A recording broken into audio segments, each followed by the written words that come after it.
Yan, kalabasa, talong, sitaw. Yan lang yung ingredients ng ating pakbet.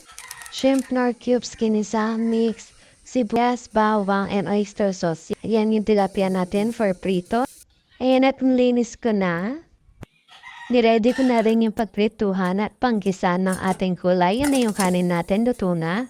Unahin natin prituhin yung mga tilapia. Oops! Tumulas. Dandan lang.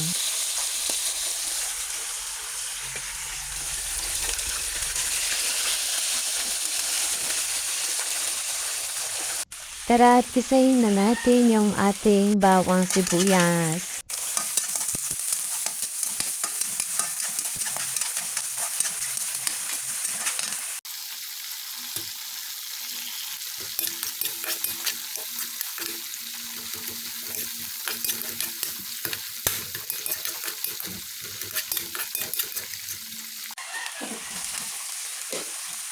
Dito sa part na to, gisayin muna natin yung kalabasa and iluto natin at least mga 5 minutes para hindi siya matigas mamaya.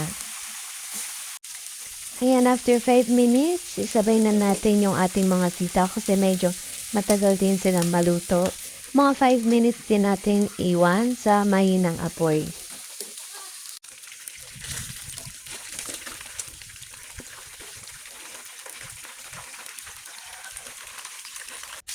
Ayan, at lagyan na rin natin yung mga talong. Then, lagay natin yung dinamix, onti lang. Pagkatapos ay yung oyster sauce, onti lang. And 1 1/2 cup of water. Then, simmer at least 8 to 10 minutes. Yan yung ating mga tilapia. Gusto kasi namin medyo crunchy siya na onte.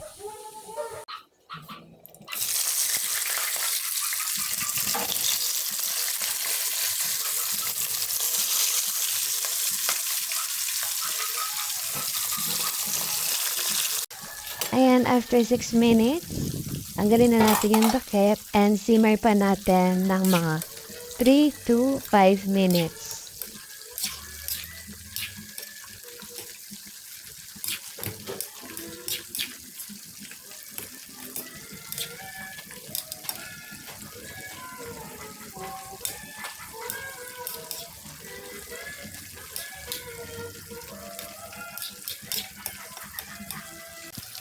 So, yan guys, na-simmer na mga 5 minutes yan at onti na lang sa sabaw. Pwede na to, ready to eat na to.